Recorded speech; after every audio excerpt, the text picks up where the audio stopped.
कि इसमें pick and choose किया गया है और रोटेशन के लिए जो प्रोसेस होता है, कौन सी टीम यहाँ सर्वे करने आई, हम पीआरआई मेंबर्स हैं, क्या हमें कंसल्ट किया गया, लोगों की राय ली गई, किससे पूछा और किसने सर्वे किया। लिस्ट तो जो है वो चीफ इलेक्टोरल ऑफिसर ने निकाली है, तो भारतीय जनता पार्टी का उसमें क्या रोल है?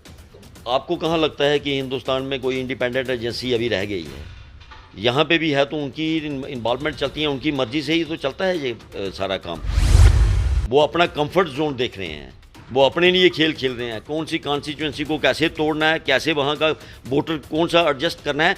डीडीसी में आपने देख लिया, जहाँ के इलाका उठा के पैंथल के साथ जोड़ लिया और रियासी का इलाका उठा के कटरा के साथ जोड़ लिया। कैसे उन्होंने अपने आप लोगों को जिताना है, अपने लोगों को फ़ायदा पहुंचाना है, अपनी उन्होंने बनानी है, कमेटियां बनानी है। क्योंकि आप बात सच्ची है, नहीं लड़ेगा इलेक्शन रविनाथ, नहीं लड़ेगा इलेक्शन राजेश सदोत्रा, नहीं लड़ेगा कोई दूसरा साथी इलेक्शन, तो हमें तो कोई फ़र्क नहीं पड़ता है, मगर नुकसान जनता का है। वार्ड नंबर 6 आपका है, आप कह रहे हैं कोई एससी का घर वहाँ पे नहीं है जितनी आपकी नॉलेज है, तो फिर किसको खड़ा करेंगे आगामी इलेक्शन में? या अपनी तरफ से आप रिएक्शन फाइल करने वाले हैं चीफ इलेक्टोरल ऑफिसर को? वो अपने लोगों को नुकसान पहुंचाना चाहते हैं, अपने लोगों को भी पहुंचाना चाहते हैं।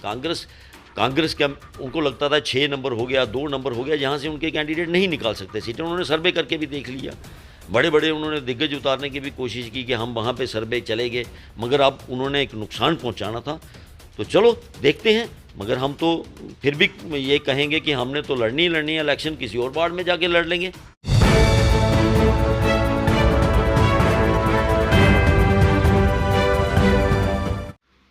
नमस्कार, NH1 न्यूज़ देख रहे हैं आप और मैं हूं हिमांशु शर्मा। कल एक नोटिफिकेशन आई वार्ड्स की रिजर्वेशन को लेकर और उसके बाद से ही जो राजनीति है वो गर्मा गई। हालांकि अभी म्युनिसिपल इलेक्शंस की कोई डेट अनाउंस नहीं हुई है, लेकिन जो लिस्ट आई वो कटरा में एक तूफान लेकर आई।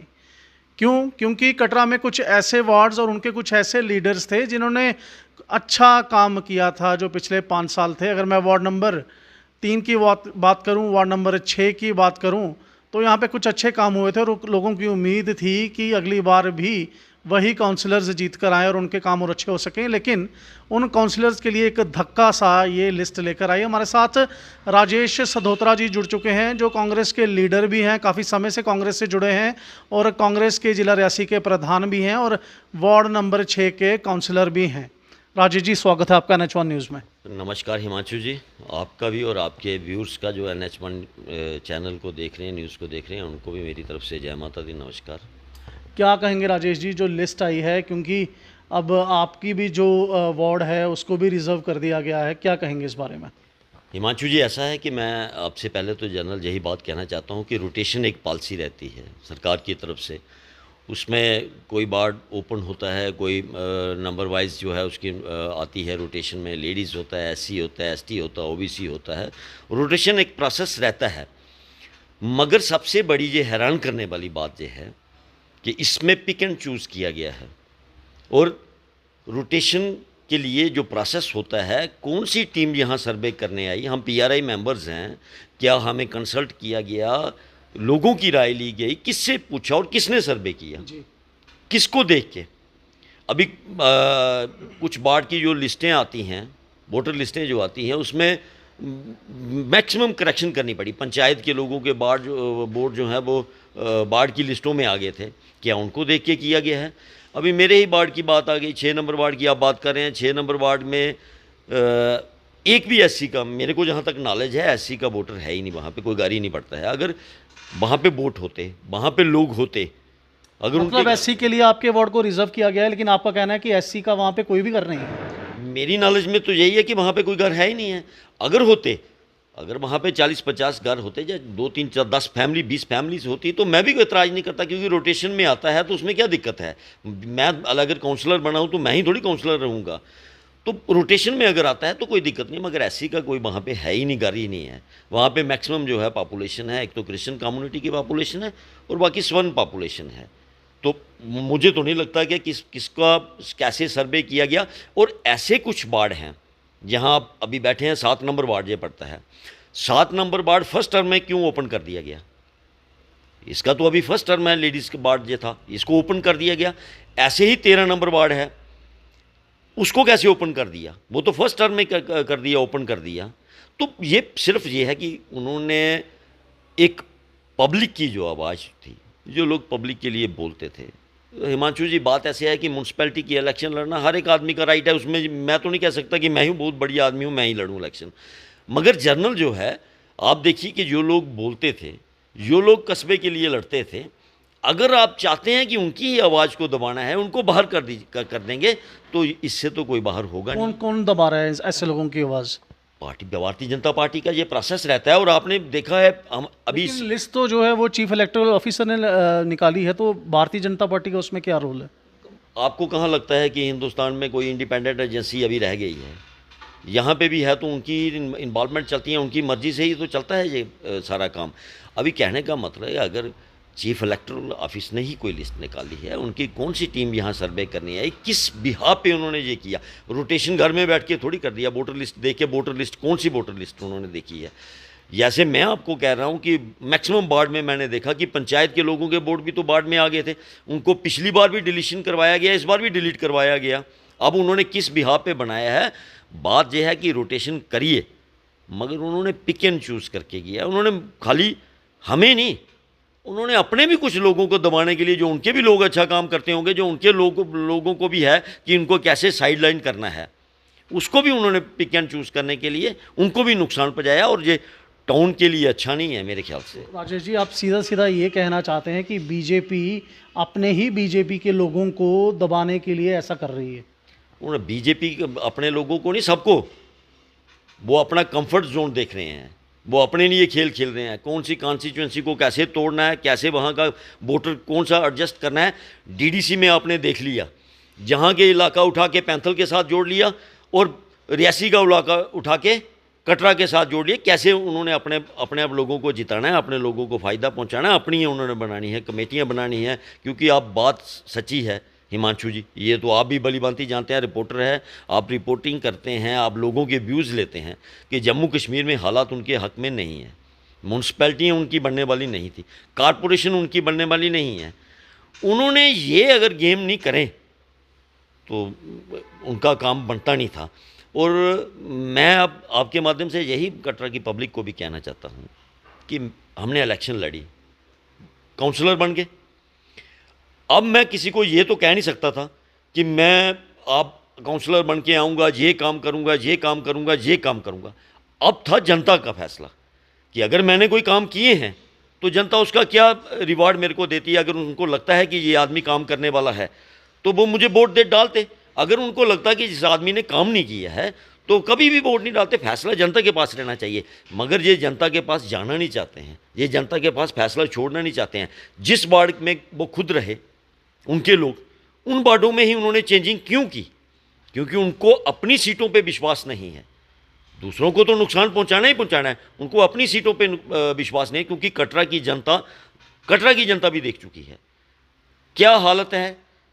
अब जनता साइलेंट थी कि वो जवाब देगी इलेक्शन के दौरान, और उन्होंने अब जनता को भी परेशान कर दिया है कि जिन चेहरों को वो सोच रहे थे कि हम इनको दोबारा म्यूनसिपैलिटी में बिठाएंगे, इनको दोबारा किसी पोजीशन में पहुंचाएंगे, अब वो चेहरे ही उन्होंने गायब कर दिए।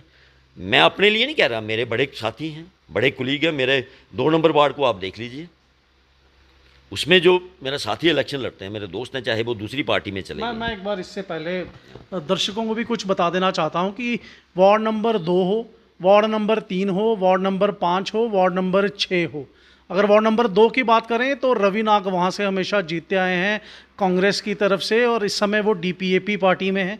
वार्ड नंबर 3 में बीजेपी के ही अजय बड़ू जी हैं, वार्ड नंबर 5 में बीजेपी के ही राकेश जी हैं, और वार्ड नंबर 6 में कांग्रेस के राजेश सदोत्रा जी हैं।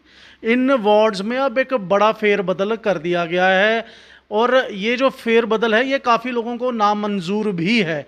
क्योंकि अगर वार्ड नंबर 3 की बात की जाए तो सबसे खूबसूरत वार्ड ये बताया जाता था वहाँ के लोगों द्वारा कि वहाँ पर जो काउंसलर हैं और वाइस चेयरमैन कटरा हैं, उन्होंने काफ़ी काम किया है। लेकिन अब उनको भी चेंज कर दिया गया है। जो ये लिस्ट आई है, वार्ड नंबर 6 की भी यही हालत है, वार्ड नंबर 2 की भी यही हालत है, और वार्ड नंबर 5 की भी यही हालत है। आपके जो पुराने साथी रहे हैं रवि नाग जी, अब उनके वार्ड में भी चेंज कर दिया गया है, वार्ड को भी रिजर्व कर दिया गया है, क्या कहेंगे आप इस पे? मैं इसमें यही कहना चाहता हूँ, देखिए मैं नहीं लड़ेगा इलेक्शन रवि नाग, नहीं लड़ेगा इलेक्शन राजेश सदोत्रा, नहीं लड़ेगा कोई दूसरा साथी इलेक्शन, तो हमें तो कोई फ़र्क नहीं पड़ता है। मगर नुकसान जनता का है कि जो लोग जनता के लिए आवाज़ उठाते थे, हम 24/7 अगर हमारे लिए पूछना है तो चाहिए तो ये है हिमांशु जी कि आप हमारे वार्ड का सर्वे करें, वहाँ के लोगों को पूछें, उनकी राय लें कि ये काउंसलर जो आपने बना के भेजे हैं, क्या ये आपके साथ 24/7 टच में रहे, क्या आपके सुख दुख में आपके साथ शामिल हुए या नहीं हुए, क्या कोविड के समय में आपका हालचाल पूछने के लिए आते रहे नहीं रहते। मेरा क्रिश्चियन कम्युनिटी का मोहल्ला पड़ता है, उसको तारबंदी कर दी थी फर्स्ट फेज़ में, कोविड के फर्स्ट फेज़ में तारबंदी कर दी थी, और लोग उस टाइम इतना डर था कोविड का, मतलब उसको पता नहीं क्या हवा बना के रखा था कि कोविड में कोई किसी के साथ जाता ही नहीं था। हम वहाँ पे बाहर खड़े रहते थे, तारों के बाहर खड़े रहते थे, लोगों को पूछते रहते थे क्या दिक्कत है क्या नहीं है। तारें वहाँ से उठवाने के लिए डिप्टी कमिश्नर मैडम से झगड़ा तक किया कि अब इनका हो गया, टाइम हो गया, तारें उठाइए।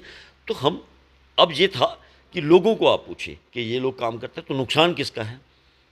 अब राजेश जी एक बड़ा सवाल, जो बड़ा एक क्रिटिकल और स्ट्रेटेजिक सवाल है, वार्ड नंबर 6 आपका है, आप कह रहे हैं कोई एससी का घर वहाँ पे नहीं है जितनी आपकी नॉलेज है, तो फिर किसको खड़ा करेंगे आगामी इलेक्शन में, या अपनी तरफ से आप रिएक्शन फाइल करने वाले हैं चीफ इलेक्टोरल ऑफिसर को? देखिए हिमांशु जी, सबसे पहले बात तो ये है कि ऑब्जेक्शन तो हमने फाइल करना है, वो तो हम करेंगे ऑब्जेक्शन फाइल, मगर सरकार उनकी है, सुनी उनकी जाती है, हमारी तो सुनी जाएगी नहीं। बाकी जब प्रोसेस में आएगा, कांग्रेस भी लड़ेगी, हर पार्टी ने लड़ना है, कहीं से भी कैंडिडेट लाएगी, 13 नंबर वार्ड से उठा के, कहीं से बाहर के वार्डों में से आप उठाकर लड़ेंगे? उठा के लाएंगे, वो कहीं से भी लाए तो वो तो चलो लड़ेंगे, इलेक्शन लड़ेंगे। लेकिन आपका ये पक्का मानना है कि अगर आप ऑब्जेक्शन फाइल करेंगे तो ये नहीं मानेंगे? मुझे नहीं लगता है कि ये मानने वाले हैं, क्योंकि अगर इन्होंने मानना होता तो फिर अब इन्होंने ऐसा हरकत करनी ही नहीं चाहिए थी।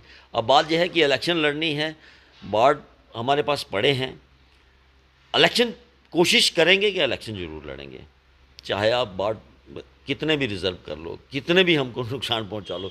हमने, हमारे एक अंदर शौक़ है कि हमने कस्बे के लिए काम करना है, टाउन के लिए काम करना है, ये भी लड़ेंगे, आगे आएगी असेंबली वो भी देखेंगे, मगर इलेक्शन लड़ेंगे। और चाहते हैं कि अगर जनता को लगता होगा कि हमने काम किए हैं तो जनता वोट करेगी। अगर उनको लगता है कि ये आदमी काम करने वाला है, इसने पीछे भी काम किए हैं, इसको काम करने का एक्सपीरियंस है, ठीक है। अगर नहीं जनता वोट डालती है तो घर में जाके आराम से बैठ जाएंगे। सियासत का जो शौक़ होता है तो वो शौक़ समेट के अपने घर में बैठ जाएंगे, क्योंकि नहीं, अगर जनता अगर पसंद करती, मैं तो वैसा आदमी हूँ नहीं कि अगर एक बार मुझे म्यूनसिपैलिटी में लोगों ने हरा दिया तो मैं बार बार जोला उठा के फिर चल पड़ूंगा इलेक्शन लड़ने के लिए। अगर पब्लिक नकारती है तो आपको समझना चाहिए कि अब ये लोग जो हैं हमें किसी और को मौका देने के लिए बोल रहे हैं, तो हम पीछे हट जाएंगे, मगर लड़ेंगे ज़रूर। बात सिर्फ इतनी सी है, 2-3 पॉइंट्स इसमें नोटिस करने वाले ये हैं कि कुछ ऐसे वार्ड्स थे जिनको अभी रिज़र्व किए हुए कम ही समय हुआ था, उनको भी अब ओपन कर दिया जा चुका है। कुछ ऐसे वार्ड्स थे जिनमें काम बड़े अच्छे हुए थे और उनमें बीजेपी के लीडर्स ही थे, उनको भी अब चेंज कर दिया जा चुका है। इन्फॉर्मेशन ये आ रही है, जो अंदर की खबर है वो ये है कि पार्टी का जो आपस में खींचाव था उसका यहाँ पर कहीं ना कहीं बदला लिया जा रहा है, क्योंकि आप जिस भी ऑपोजिशन पार्टी के लीडर से बात करें वो यही कह रहा है कि ये बीजेपी की द्वारा लिस्ट बनाई गई है, ना कि चीफ इलेक्टोरल ऑफिसर द्वारा। और जब ये लिस्ट कल आई तो इसने कटरा के म्युनिसिपल वार्ड्स में जो 13 वार्ड्स हैं उसमें हड़कंप मचा दिया। राजेश जी, एक बात और पूछना चाहूँगा कि अगर भाजपा ये सब कर रही है तो अपने लीडर्स को क्यों हटा रही है? देखिए, ऐसा है कि उनमें आपस में खींचातानी है, उनको लगता है कि जो वार्ड उनसे नहीं निकल सकते हैं, जो वार्ड वो नहीं जीत सकते हैं अब, तो वो अपने लीडर को कैसे भी करके उसको बैठाना चाहते हैं। जैसे 8 नंबर वार्ड है, अब मेरी बात सुनिए, उसके साथ भी इनजस्टिस है। उस लड़की ने अगर अच्छे काम किए हैं, बाहर से उठा के उन्होंने पहले उसको भारतीय जनता पार्टी में लाया, टिकट दे दी, अभी वो उस मेंटालिटी की थी नहीं, उस पार्टी की थी नहीं, मगर चलो टिकट दे दी, उसको जिता दिया। अब उसने काम किए तो उन्होंने अपने आदमी को वहाँ खड़ा करना था तो उसको ओपन कर दिया। अगर ओपन किया है तो लड़की तो वो भी डिज़र्व करती है, अब उसका क्या कसूर है, ओपन हो जाए चाहे। अगर मेरा बाई द वे सपोज कीजिए अगर वार्ड है, वो वार्ड ओपन जनरल हो गया तो ऐसी वहाँ पे जीता हुआ है तो ऐसी जनरल में नहीं लड़ सकता क्या? बीइंग ए ह्यूमन वो लड़ेगा। अगर उसका ट्रैक रिकॉर्ड अच्छा नहीं है तो फिर उसको नहीं लड़ना चाहिए। अगर वो अच्छा है तो वो ओपन में भी लड़ेगा, मगर वो अपने लोगों को भी नुकसान पहुंचाने के लिए, क्योंकि जो सीटें आप 5 नंबर हैं उनको लगता था, क्योंकि उनका काउंसलर ही उनसे सेटिस्फाइड नहीं था, वो जब उनके साथ झगड़ा कर, उनको पता था कि इसको किसी ना किसी, हो सकता है कल को वो काउंसलर कांग्रेस से लड़ता, इंडिपेंडेंट लड़ता, तो उनको बाद में नुकसान होता, डैमेज होता, तो उन्होंने सारी खेल खेल दिया। मैंने आपको क्लियर कट कहा कि कुछ वार्ड ऐसे हैं जो रोटेशन में थे, जो ऐसी हो सकते थे, रोटेशन में थे, उन्होंने नहीं किए, और जो वार्ड नहीं होने चाहिए थे उनको उन्होंने रोटेशन में डाल दिया। तो ये पिक एंड चूज़ कैसे नहीं हुआ? ये पिक एंड चूज़ है। उन्होंने अपने ही लोगों को, और 4 नंबर हो गया, कोई भी वार्ड हो गया, मैं अभी पर्सनली किसी पे जाना नहीं चाहता, वो अपने लोगों को नुकसान पहुंचाना चाहते हैं, अपने लोगों को भी पहुंचाना चाहते हैं। कांग्रेस क्या, उनको लगता था 6 नंबर हो गया, 2 नंबर हो गया, जहाँ से उनके कैंडिडेट नहीं निकाल सकते सीटें, उन्होंने सर्वे करके भी देख लिया, बड़े बड़े उन्होंने दिग्गज उतारने की भी कोशिश की कि हम वहाँ पे सर्वे चले गए, मगर अब उन्होंने एक नुकसान पहुँचाना था। तो चलो देखते हैं, मगर हम तो फिर भी ये कहेंगे कि हमने तो लड़नी ही लड़नी है इलेक्शन, किसी और वार्ड में जाके लड़ लेंगे, नहीं लगेगा मौका तो नहीं लड़ेंगे, लड़वाएंगे, तब भी कोई दिक्कत नहीं है, मगर ऐसा नहीं होना चाहिए। ये टाउन के साथ बेइंसाफ़ी है। कोई अपोजिशन में भी हो, जो कस्बे के लिए बोलता हो, कांग्रेस की सरकार रही सेंटर में, पंडित जवाहरलाल नेहरू प्राइम मिनिस्टर रहे, अटल जी को डेलीगेशन में बाहर क्यों भेजा गया? अपोजिशन के लीडर थे। यहाँ पे कांग्रेस की 10 साल गवर्नमेंट रही, यहाँ पे उस टेनवर में भी म्यूनसिपैलिटी की इलेक्शन हुई, कांग्रेस ने कोई छेड़खानी नहीं की किसी वार्ड में, किसी ऐसे छोटे छोटे हरकतें नहीं की जो ये कर रहे हैं। अगर ऐसे ये सोच के जीत सकते हैं तो कटरा वालों ने फैसला करना है, वो करें फैसला कि अगर ऐसी ही अगर उन्हें म्यूनसिपैलिटी बनानी है, ऐसे लोगों से ही बनानी है, ऐसे खेल खेल के ही बनानी है, तो कटरा वाले फैसला करें। हमसे बात करने के लिए शुक्रिया राजेश जी। नमस्कार आपका।